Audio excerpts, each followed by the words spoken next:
Hi guys, and welcome back to my YouTube channel, Trigger Acid Darling. Thank you guys so much for clicking once again. If you're new to this channel, please consider subscribing. And to all my OGs, you know the drill. Like this video, comment down below, let me know, gang. Now, we're going to be talking about the recent happenings here in Canada concerning the temporary foreign worker program. One thing I like to say, especially on this channel, is be prepared. Now, we've been seeing walk-ins underground and, word on the street as to how much people are beginning to fight back the temporary foreign worker program. What that means is if you're in Canada right now on a work permit, you're a temporary foreign worker. If you're a student, the permit you have is a temporary foreign worker permit because you don't have your PR yet. I want to appeal to you to know how you are aligning yourself. You had better be in a place of favor than for you to stay wherever you want to stay and just wait for eventualities. Why this is important is because most recently, I think last week or last 2 weeks, there was a protest against temporary foreign workers. The principle is very simple. Canadian jobs for Canadian workers. Canada first, Canada always. That's why Conservatives are calling on the Carney government to permanently scrap the temporary foreign worker program and to stop issuing visas for any new temporary foreign workers coming into the country.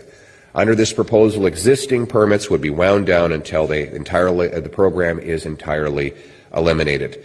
Canadian jobs will go to Canadian workers first. It's time that Mr. Carney took the job seriously of repairing the damage that his party has done. Unfortunately, the immigration minister who destroyed the program and caused this mess is now Mark Carney's justice minister. You can believe it. He's now gone from creating a housing crisis as housing minister, an immigration crisis as immigration minister, to creating a crime crisis as justice minister. It's the same Liberal team with the same Liberal results. Just a different face who's even worse than the last one. Initially, there were certain jobs that prioritized citizens. Right now, it almost seems like these jobs no longer give priority to those, levels and those like people that have the citizenship or the PRO. And it has made some immigrants that are now like in the system, have gotten their permits and all of that, they too are against the temporary foreign worker program. Guys, let me know your thoughts in the comment section because it has choked up the job market. Now, my take is going to be very different. For those of you that are Canadians that are watching this, I know that this is like, in fact, the solution in your head might be just send them back, fine and good. Let's keep your points aside. I feel like the government is just gaslighting you people. The government is gaslighting you. They have, there's something with the culture of people here. You kind of shy away from taking responsibility. Now, everybody does not want to take responsibility, but you shy away from, what's the word? Confrontation. You shy away from confrontation. What that means is when you see something spoiling, you shy away from it. And we're in a socialist government where it's making us more, how would I even put it, entitled in terms of how we approach certain things. And flow with me before you get angry. If I'm a company, and I'm going to tell you for free, I don't own a company. If I'm, let's say, one big company, I come in, let's say Target. Target was here, the Target survived Canada, a whole Target. And then the Canadian government, Canada is like that person that's, 100 meters race. Canada, on their own lane, they put hurdles. Everybody's running straight race. Canada will go and put hurdles. They put hurdles for themselves and complain about outcome. So businesses have many hurdles. There are many things, red tape here and there, makes it tough. And then the Canadian dollar is not so strong. And then there are many that like these businesses are taxed very well. Because tell me why you think that, let's say you brought 500 temporary foreign workers. What job are they taking? As against, okay, they are coming, they're taking McDonald's, they're taking this one. If that's where you are, and yes, I understand, like with high school students, that's where they're targeting. But we just lost Crown Royal whiskey. How many thousand jobs just went out? So this is not just thousands of people. These are families. Each person that lost their job is an entire family. It's an entire family. So a government that has sense, a government that is working, knows that our problem now with the job market is that many companies are leaving. Companies are merging together in a place where 4 companies would have maybe employed 10,000 people each. All those 4 companies merge into one and want to employ 10,000 people. So 30,000 people, let's say for example, are out of job. It's just simple. We are not succeeding. Simply because you say don't bring people in. The ones that are inside cannot still contain those that have legal permits. Guys, let me know your thoughts in the comments. That's my angle. We are not attracting investments. As a country, we are not attracting investments. 98 CEOs wrote a letter to McCartney. Listen, what did I say? 98 CEOs wrote letter. It's probably the scariest open letter I've ever seen written to a prime minister. And originally I thought it was fake, and I looked it up, I pulled it up, and it's 100% legit. Watch this. Unfortunately, the picture cut it off, but this is on the Enbridge website, and it's called Build Canada Now, an open letter to the Prime Minister of Canada. And it literally starts off by saying that the national economy is moving in the wrong direction, and Canadians deserve prosperity, not uncertainty. And this is where it gets crazy. They literally spelled out a plan for Mark Carney on what they call urgent action that is needed now. And they outline everything from simplify regulations, commit to firm deadlines, grow production, attract investment, and incent Indigenous co-investment opportunities. Just wait until the end, you will see how many CEOs have signed this letter. It wasn't just one. But they say this is a call to action that is urgent, and that there's persistent indicators that Canada is moving in the wrong direction. We need to improve productivity to create jobs, and it requires swift and decisive action. Understand that the private sector and public markets require clarity and certainty to make long-term investments necessary to realizing this sector's potential. They're basically telling him, you know this, you know better, you have not taken decisive action. And these are all the signatures. These are some of the biggest companies in Canada. And it literally goes on and on and on. No matter how fast I scrolled, the list just kept growing bigger and bigger. Did you notice in that plan, they didn't mention government subsidies? There was nothing about free money from the government, from our tax dollars. Actually gave him a play-by-play way to restructure this economy. But understand that most of these CEOs were energy companies and the rest of it. And it will almost be like because you're a green energy prime minister, you're going to do green things. If these oil companies that are employing massively begin to shut down, we will have a major crisis. So at that point, by that time, maybe there's no foreign worker. Who would you blame? Who would you blame? This is like point apportioning blame, because now also McCartney did a video where he said that there are companies that he's approaching maybe for business, and maybe when they're trying to talk business and investment in Canada, they're talking about how would they gain access to foreign workers. The temporary foreign worker program, is it time to shut the program down? Well, I would say following, which is that that program has a role. It has to be focused in terms of its role, and it's part of what we're reviewing. It's part of what we will be discussing, how well the temporary foreign worker program is working and how our overall immigration system is working. We've been absolutely clear as a government that we want, and we're putting in place policies so that the overall level of immigration as a proportion of the population will decline from around 7% today to around 5% several years from now. Now, the biggest contributor to immigration is not temporary foreign workers. It's a variety of other factors. And I will say, je vais répéter en français parce que c'est important. I'll repeat in French because it's important. When I talk to businesses around the country, particularly in Quebec, but elsewhere across the country, their number one issue is tariffs, and their number two issue is access to temporary foreign workers. Okay? That is literally what the cards they are playing on the table. Access to foreign workers. They want to know. If I'm going to bring my power plant, I also want to know that I can bring workers. I also want to know that I can bring people that have the same vision. I also want to know that I can employ people that have a certain work ethic that works for me, because I'm bringing money to you. So at this point now, as a Canadian, understand that the hands of even the Prime Minister is tied, because the more he wants to attract these businesses, he cannot just scrap the temporary foreign worker program. However, there are many things that can be done. And it almost feels like, it annoys me that it's more of a common sense problem. How about we make things a lot more favorable for companies to come in? The more companies can come in, like we have this, if each company that is coming in now say they want to bring 100 workers from their plants in Korea or in wherever country, no problem. That company that is big, that is bringing 5,000 jobs, can bring 100 people. It's mass, it's sense. It's sense. Now, for you as a Canadian that is asking, why is it that I go to Tim Hortons and this place and that place and I see only foreigners. You know that Tim Hortons is a franchise. Not all foreigners that come here are poor. There are foreigners that came here and they bought 6 Tim Hortons franchise. They will employ only their people. They are not, this is business. This is not poverty Olympics. They will employ only their people. Is it bad? It's relative. The person that bought the Tim Hortons franchise with his own money, that he worked from his country, you are telling him that he should employ random people. Like, do you understand? I get it that it is weird, but how many Canadians still own Tim Hortons franchise? How many core Canadians still own different franchises? I'm talking of born and brought up Canadians are able to buy businesses. How many of them are working to the point of probably top managers in maybe, let's say, Walmart or all these places? Because when the top manager there is an Indian, maybe that's why he's employing his Indian brothers and sisters. Is it good? Is it right? That one is still relative. Guys, let me know your thoughts in the comment section.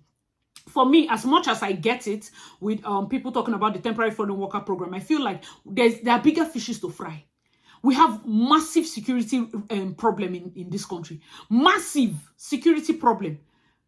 All of a sudden, people, items are not safe. Car is not safe. Your bag is not safe. Your phone is not safe. They are snatching this one. They are stabbing people in bus. They are dragging, like, we have massive, massive problems. The same Sean Fraser that did the first immigration that many Nigerians swear by, that is the love of their life, because when he was there, he opened the gates. It was easy. People were just getting, you know, what they call draws were happening every 2 weeks on Wednesday on the clock. You know, people got in. And one Nigerian was talking about it when we were talking about election. And I told the person that me, I got my PR under Macmillan. I feel like those that got PR under Macmillan, I want to show that they're different because we do like this. Macmillan, you will make sure that you will calculate, you will arrange your life, eh? So I told the person, I'm like, no, I got under Macmillan. This was not a general market. This was a strategic, because he was the first person when he came in, he opened strategic categories. He tried this. I personally, as much as he's liberal, I can see, because I'm not liberal, most of my ideologies lean more towards conservative ideologies. And I'm not the kind of person that you go and say, okay, are you conservative or are you liberal? I feel like that's the cause of the Western people. Like, you need to be somewhere. You need to be Democrats or Republican. You need to be this or this. If you're coming from my country where everybody has the same manifesto and you're just voting based on principle. APC, their manifesto is the same as PDP manifesto. So now we are looking at the character of the person we are bringing in and the principle. What's the difference between Makani and Sim Fubara in Rivers State, Nigeria? No difference. These are installed people. So it has nothing to do with the card. They weren't vote. Even the ones that now finally got to the point of voting. Because Sim was installed. It's like bringing somebody and saying the rest of you in the primary step down for this person. The same with Sim. And then you run. So even those that finally voted you, they were voting you because they didn't like Trump, not because they loved you. So it was like, the enemy of my enemy is my friend. It's weird. And now we get to this point and we are seeing a policy shift.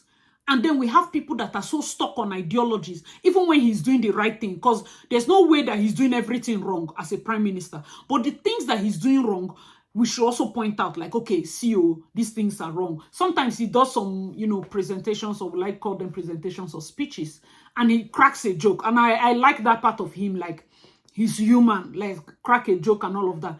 But I fear in terms of business, let me not lie to you people. If I have a business, I might not open it here. I might not open it here. US is more favorable for business. The dollar is stronger. The policies are better. They understand that the corporations are not their enemies. So you cannot just overtax the corporation. It's only a socialist government that feels that you should tax the rich, tax the corporation.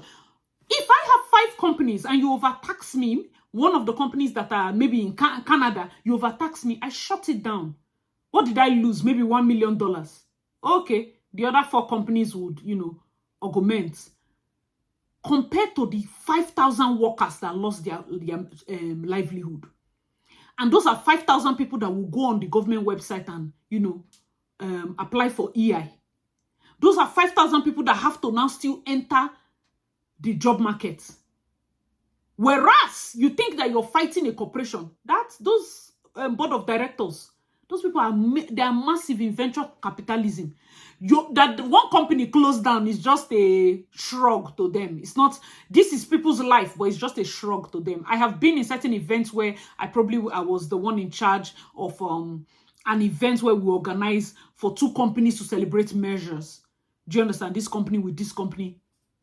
They're celebrating it because they were able to merge and then lay off some people and retain profits. The only way we can merge and retain profits is to lay people off, because those people we are laying off, their money that would have used to pay them comes back into our pocket as profits. When it comes to business, I beg Canadians, the corporations are not your problem. I get it that if you're a benefit-based person, you want to survive solely on benefits. We cannot sustain this thing we are doing, no. I'm telling you, the average Canadian feels the landlord is their problem. Somebody will rent their house, you will enter the house, you refuse to pay rent, you refuse to do this. Why is it that the landlord wants to use your rent to do his mortgage? Is it your boyfriend? Are you people dating? This is business. The average Canadian mind cannot understand that a business is about profit and loss. But the government understands that. Do we need money? Let's open the gates for 3 years, pack all the schools, pack all the money that will come in, investments. And what that does is that your house that you bought for 150K, the flooded population, it raised the price of your, how would I put it? It raised the value of your property. You are now happy that your property has gained value. Now that they shut the door, they're trying to arrange things back.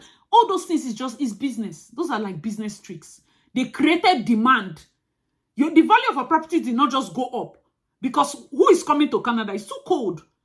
How many Canadians know that schools literally went into companies, went into countries, went into high schools, made presentations saying Canada is coming, Canada is calling. No, sorry, Canada is calling. Move to Canada. You will get permanent residence. And then parents that keyed in saw it as an investment. So before you look at an international student and say, why are you people entitled?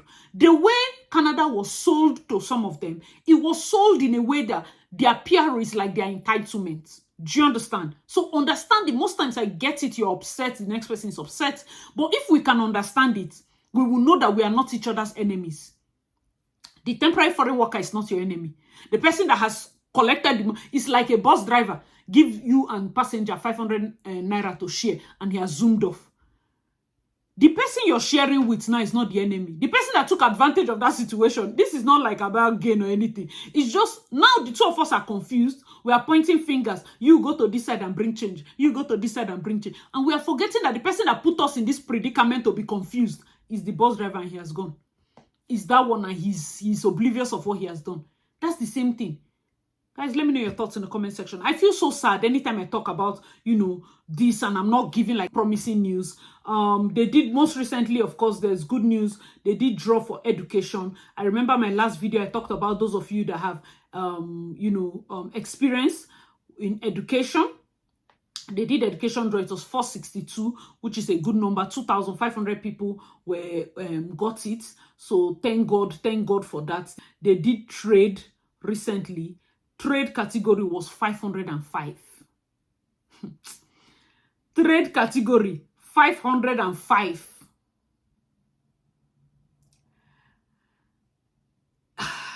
Guys, let me know your thoughts in the comment section. This woman was very serious when she said that she's cutting numbers. I get it. Like, if I didn't get it before, I'm getting it now. Anybody that is in this trade, 505 for trade. Healthcare was 470. Trade is 505. And they were able to invite 1,250. So we are expecting, the last one is agric. They haven't done any agric draws. Hopefully that one is low. But from all indications here, I don't think it might be low. But I pray for those of you that are expecting. Hopefully we get something.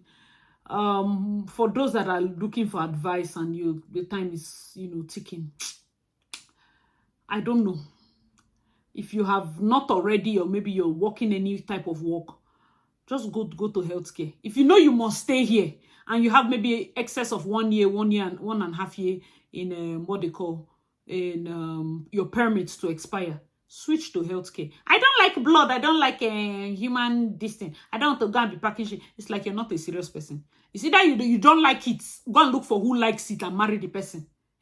So that the two of you join your head together, the points go up. But you cannot be here selecting. No. Time no day. If I wanted to even advise trade before, I cannot advise again. If you're in Canada, early childhood education, maybe you can start checking for that one. You understand? Because of education draw, and since it was like 462, so for those of you that probably you got jobs in what is schools and the rest of it, you can do, you know, under education, because early childhood educators and assistants. So I know a couple of people that are working in schools. This is a good one. This is a fantastic one. So if you cannot do the hospital own, check education, okay? If you cannot do education, I don't know if they will prioritize agric. If not, I'll say, okay, work as a butcher, but that one will be boxing yourself in. So you can check education and just try your best. I wish I have like more, you know, how would I put it, more groundbreaking ways that we can sail. But politically, I feel like the politicians are joining our heads together. They are distracting people. They are creating enmities, you know, between the citizens and the temporary foreign workers without handling the main issues. Why are jobs not, you know, forthcoming? What's up with the companies? Are they having manufacturing problems? Are there permits that we can roll off so that it's easy for companies to, you know, grow and expand? What are the things that we are doing? Like Canada is one big country. If not Trump, God bless Trump. Because since Trump came, that's when we remember that we are one country. I have not seen a country so divided. Every province is acting like their own country. Every province is acting like their own country. If we are seeing shortages in this province, can you as a company function in this province? You as a province, can you not give the company maybe land tax-free for 5 years? Let them come and set up so that they can employ people within your province. Must everything be, even to build house? Look at how they are carving it. Small. You carry one small parcel of land. Let's say this is the size of the land. For those of you that don't even know, I feel like I have to describe it. This is the size of the land they are giving in let's say a part of Calgary to a developer. They can say on this parcel of land, we want $800 million in property tax. Now, the person that is doing this land, if this land is supposed to take like a large sum, each house can be a large, you know, what they call, the land can be big. They will have to do it small, so that they will get gain inside. So that other things will be inside. Instead of the government that is seeing this big space, let's say this crane is the big land, they carry only these tiny parts and give to one this thing. All of us will be building house here. Later, they now go to this section. All of us will be building, instead of this whole size of this phone, and giving people, so that people's houses can be big enough. Children can see place to play.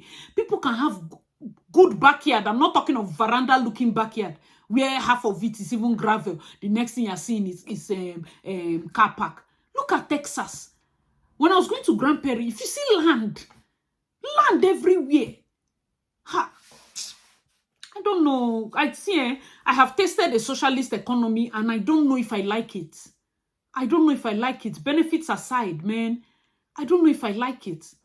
Because we are watching ourselves as a country, and if you actually love this country minus benefits, you will see that if the first indication to an economic collapse is that businesses are leaving. Even the Prime Minister, his business is not headquartered in Canada. It's in New York, Brookfield. For those of you that live in the Southeast, Sitting that you're seeing here, it's Brookfield that built Sitting. If you're in the Northwest, Livingston was built by Brookfield.